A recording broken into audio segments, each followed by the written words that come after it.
So today we are faced with another challenge, and this challenge being, can you beat a lost sector with Queenbreaker's bow, or the Queenbreaker, and abilities only? So that was the initial challenge from my subscriber. However, since the lost sector had, well, Void Burn, and I didn't really want to run around with Controverse Hold, Vortex Grenade spam, which kinda makes it boring, I decided to change what abilities I can use, or rather restrict what abilities I can use. And so I've changed this to, can you beat a Master Lost Sector so flawlessly with the Queenbreaker, as well as Stasis abilities only. And now with that being said, let's get right into this video. So generally, when I'm taking on challenge videos, at least those that I have not really tried before, I would have to think of what builds I want to use. And since the ability section for the common was rather vague, I decided to be a bit more specific about it and use Stasis abilities. However, I am not going to stop whoever wants to attempt this challenge with whatever abilities they want, so if you want to use Controverse for Vortex Grenade spam, be my guest, you can do whatever you want. However, this is my personal challenge to myself, so I decided to use Stasis abilities only. To that end, I'll be using the following builds. Now with this build, the main problem I'm faced with is the heavy ammo economy. So I needed to ensure that I have sufficient heavy ammo for the entire run. So what I had on my helmet was Linear Fusion Ammo Finder. Now the Elemental World mod is not very important, so I'm just going to leave it out. For my gauntlets, I used the OSMIOMANCY gloves. This allows me to have 2 cold snap grenades, meaning that if you're running the Fleet Watcher aspect, you can have 2 ice turrets at any point in time. Additionally, I had Grenade Kickstart as well as Fastball on. Grenade Kickstart allows me to get some grenade energy back whenever I fully expend my grenade, and Fastball allows me to throw my grenade longer distances. This also influences the throw distance for the turret. For my chest piece, I had 2 Linear Fusion ammo reserves. This allows me to maximize my ammo capacity for my Queenbreaker to ensure that I didn't really have to rely on Loosen Finisher to give me ammo back. For my legs, I had Linear Fusion Scavenger so that any normal trash mobs or whatnot can drop heavy ammo for me, and so I didn't really have to rely too much on the Loosen Finisher for champions. And last but not least, I'm running the class item, which is actually the Guardian Games class item, with Loosen Finisher, so that whenever I finished a champion, which there are plenty in this lost sector, I could get my heavy ammo back to ensure that I didn't really have to worry about running out of heavy ammo, so I could complete the run with little to no difficulty. However, soon you're still gonna see how much difficulty I had in this run. Build aside, initially I gave myself the challenge to not use my super, so basically I can only use my melee ability, Rift, grenades, and Queenbreaker's bow only.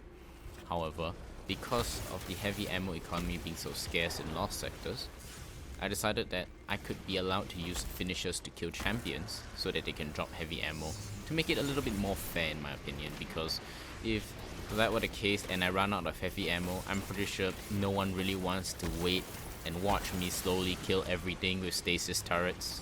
So I decided that that's fine, because in the end, finishers are still technically an ability of sorts.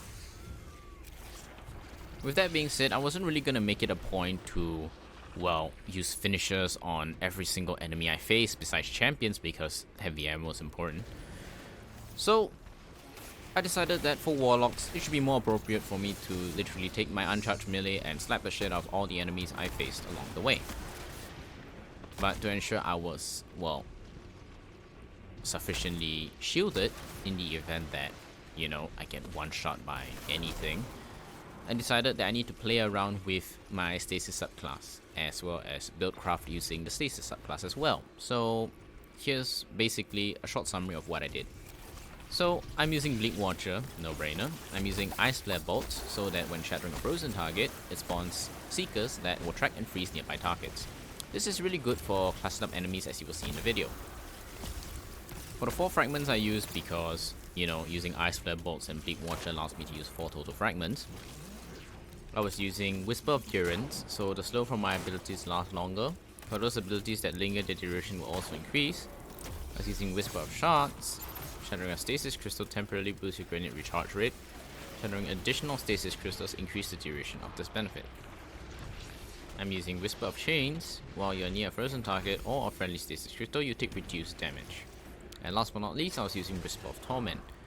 that means that I will gain grenade energy each time you take damage from targets. So basically this meant that freeze an area, go up to them and punch them, because this allows me to, well, ensure that I do not take nearly as much damage, and also ensures that each time, well, whatever damage they do, since I'm out in the open, I get grenade energy back. And I was not really sure whether this really worked with Whisper of Shards, giving me an increased recharge on my grenade, but, you know, it remains to be seen. And it can be really debated, so whatever. Halfway through the run, I realized what a terrible idea it was to run double linear fusion reserves, and here's why. First, I had to test this out by equipping both a single linear fusion reserve and double linear fusion reserves, and then flying into a Master Loss sector, because flying into the Master Loss sector will give you full ammunition, special or heavy. In this case, I was only interested in the linear fusion rifle ammo economy. And to my, well, not really a surprise, using a double linear fusion mod only gives me 3 extra bullets in the reserve, and a single linear fusion mod gives me 1. Which is basically nothing, considering the fact that using Lucent Finisher on a champion gives you 6 rounds back.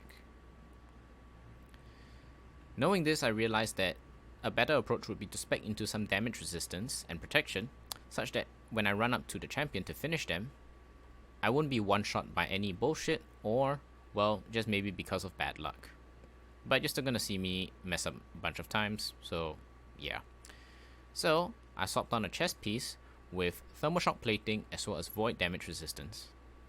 For the Elemental Well mod, I was using Reaping Well Maker, which means that upon activating my class ability, the Rift, after getting a weapon final blow, it will drop a void Elemental Well. This alone is not really beneficial. However, when you pair it alongside with the boots, which I had swapped out one of the much more useless Elemental Well mods, with this one, which is Well of Tenacity. It gives me 3x damage resistance for 5 seconds. Now this might not seem like a lot, however, given the fact that you can pick up the Void Elemental Well at any point in time basically, and the fact that, you know, the damage resist lasts for 5 seconds, it can really turn the tide in very niche situations.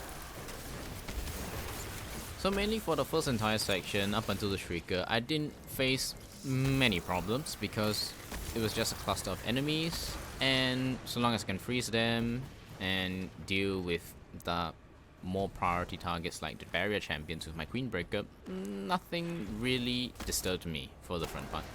Of course, every now and then I could be careless and I die, but you know, everyone's careless every now and then, right? You're only human. So, it's only after I shot the Shrieker with the Queenbreaker bolt did I realize the innate problem with the Queenbreaker that I never realized before, was the fact that shooting a target blinds them. So for Shriekers, how they react to being blinded is closing up. So when they close up, that caused me a lot of problems, especially since those other acolytes on the ground kept lobbing their solar grenades, which just irritated the piss out of me. But, well, whatever. Crossing that small chasm, I realized that this is probably the most difficult part, which is because there are 3 total crystals that you need to break before summoning the boss. Each 3 crystals are guarded by 3 barrier champions each, and each time you kill the barrier champion and its entourage of acolytes, you will spawn an unstoppable ogre. So, if I were to choose to finish the barrier champion, I needed to ensure I was sufficiently far enough away such that I don't get ground slammed by the unstoppable ogre, or not in the air so I don't get blasted to hell and back with, you know, its I-beam. But you're gonna see many instances where those scenarios are mentioned and I die anyways because, you know, you can't really predict the spawning of everything, right? Since it was Void Burn, there was no opportunity where you can be left unguarded when facing an unstoppable ogre, because I do not have any ability to stun them and I can only freeze them. If the freeze wears off and the unstoppable ogre stares at me, I'm going to be burnt alive with their void laser.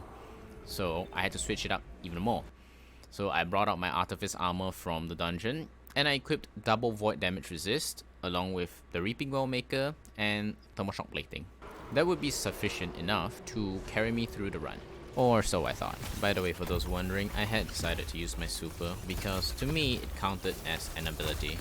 And frankly, it is not exactly one of those overpowering abilities that would shape this lost sector into a one-sided stompfest, because as you will see, the super did basically nothing to an unstoppable champion. I mainly used it to whittle down barrier champions to get them into finishing damage, all to conserve heavy ammo. And that's basically the extent of what I use my super for. Of course, there wasn't really a need to mention all these champions and all that if they weren't really my Achilles heel for the run. But of course they were, and the unstoppable champions caused me so many problems that honestly I felt like giving up on the run many times before. However, I'm no quitter and I decided to power through this, and after 20 or so runs, I think it was time to get this run over with. In the end, I couldn't really remember how many runs I actually played of this, but I know I attempted at least above 35 or so runs, because I did try this on a different lost sector, but I lost the footage because the power went out, so, well, boo-hoo for me, man. But in the end, I need to deliver what I said, so what I set out to do, I will achieve it. Even if it took me a couple of hours and a few days in between, it doesn't matter.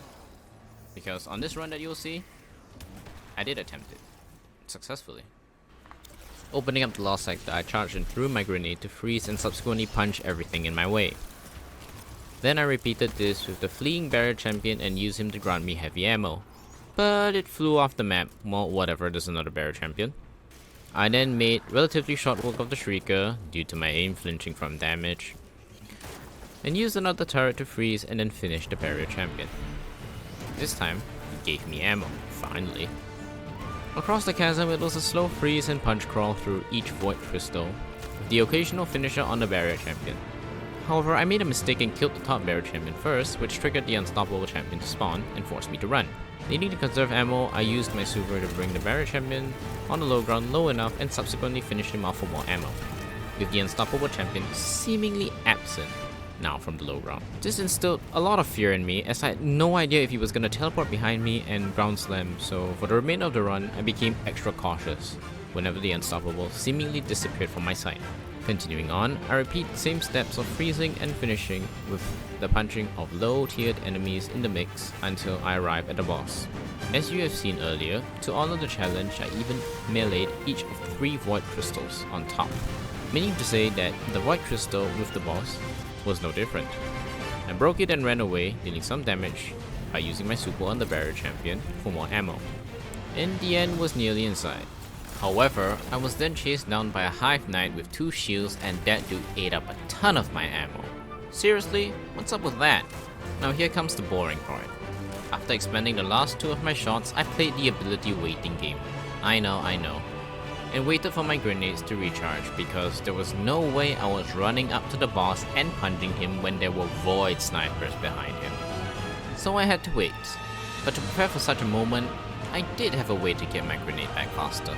You see, earlier I had talked about the Whisper of Torment, and because acolytes loved being such asses by lobbing grenades of their own, I decided to bathe in their damned fires until they gave me back my grenade and returned the favor. In fact, the boss actually died to my ice turret. Now who would have imagined that? But fun aside, I waited a bit longer till the enemy's numbers were few and decided to make a mad dash and punch everything else to oblivion.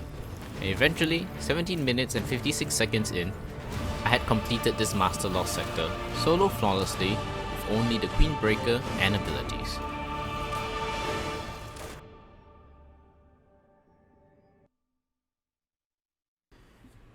I hope you guys enjoyed this one, and if you did, please leave a like and subscribe.